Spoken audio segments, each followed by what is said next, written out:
You know, I usually like to tell this story. I'm your host, BKP. Good morning from the office. North Georgia's only live online morning show. And you can reach us here at 706-889-9700. You can text. Rose is supposedly paying attention. I'm hopeful that she has started the week paying attention. So you're more than welcome. 706-889-9700 if you want to text our show. You can email us, chief@fetchernews.com.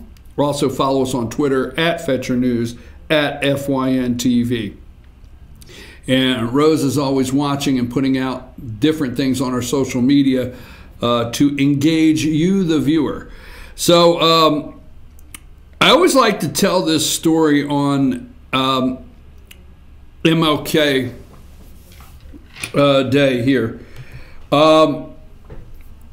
I at this time I'm 18 years old, right? Now I'm 32 now, right? So I'm 18 years old, and I'm driving, and you can look this up. I'm driving a truck across Route 11 on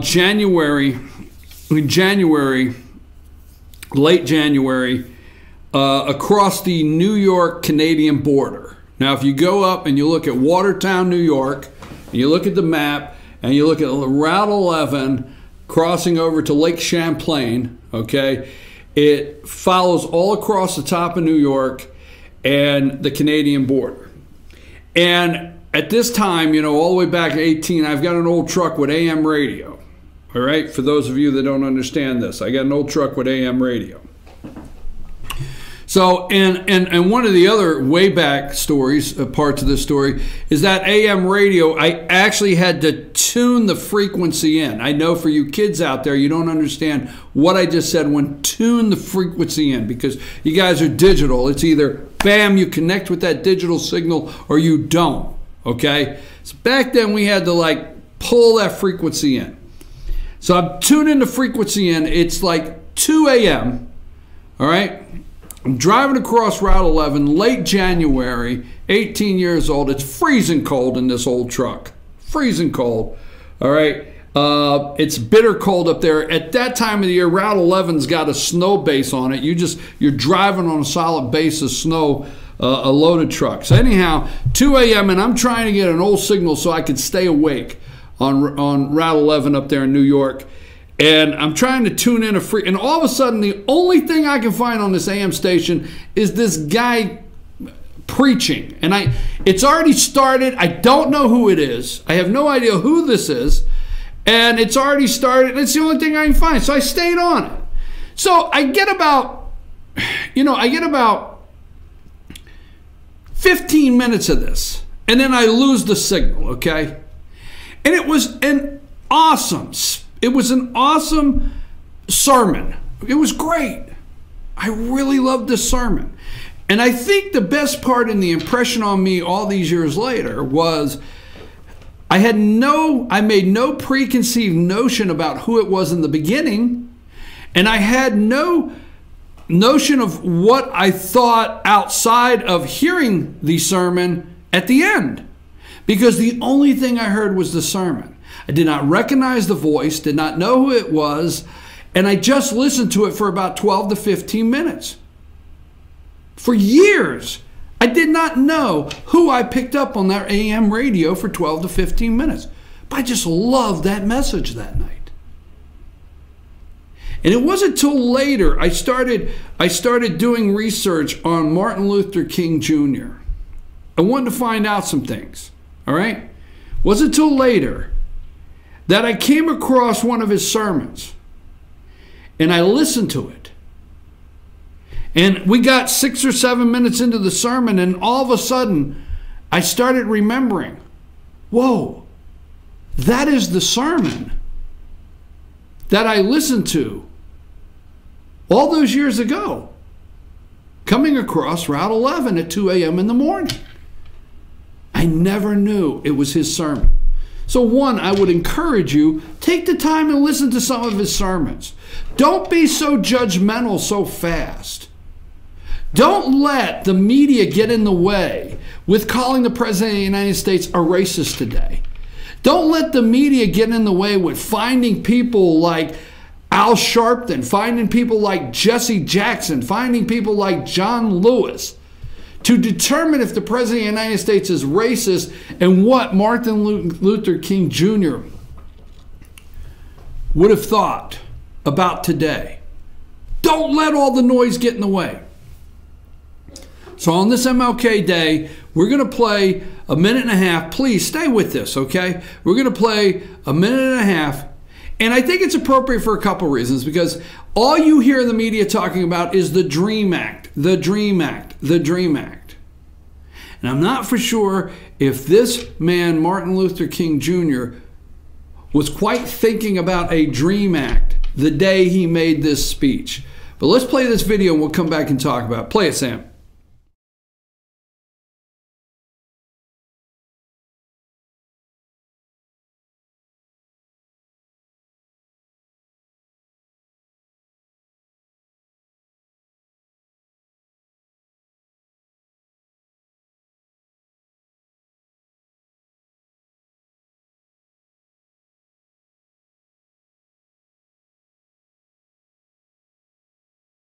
I have a dream that one day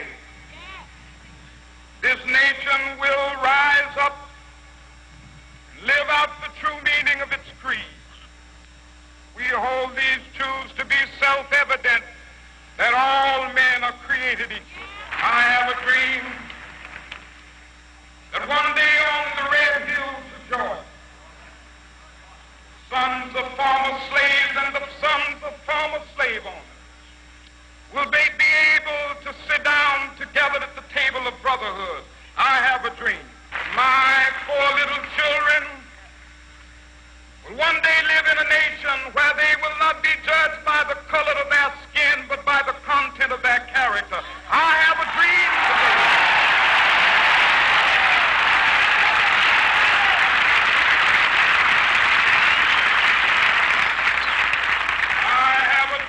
That one day every valley shall be exalted, every hill and mountain shall be made low, the rough places will be made plain, and the crooked places will be made straight, and the glory of the Lord shall be revealed, and all flesh shall see it together.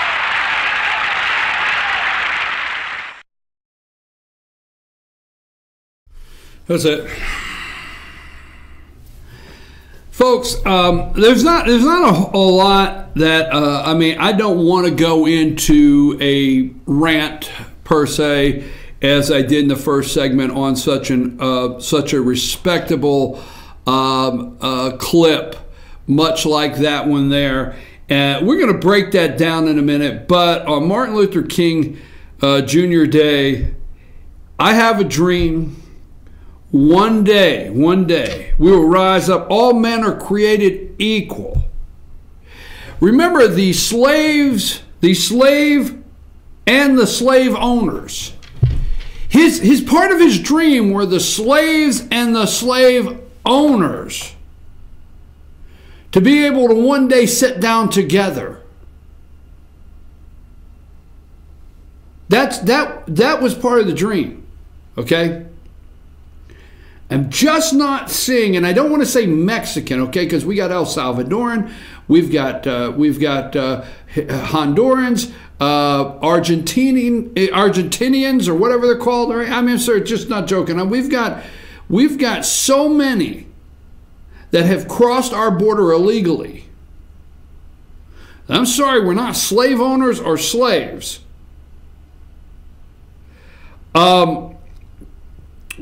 Color of their skin, but the content of their character. Now, I just get so confused, and not really, why the media will not take on content of character. Not the color of their skin, but the content of their character. Can we add Al Sharpton? I'm not going to try to get negative here. And crooked places be made straight. Crooked places be made straight. Just saying. Martin Luther King Jr., I for one do not believe on this day he would endorse a single Democrat candidate for Congress or Senate. I for one on this day do not think he would endorse this so-called DREAM Act. I don't know what he would do, but if you go and listen to his sermons, I certainly don't think he would be standing on a podium side by side endorsing Dick Durbin on any day of the week. I'm your host, BKP. We're going to take a quick break because I just want that little tribute to Martin Luther King Jr. to stand on his own. When we come back, we're going to break that dream down, some of the immigration things that's going on, and what did happen in Hawaii. Take us a break, Sam.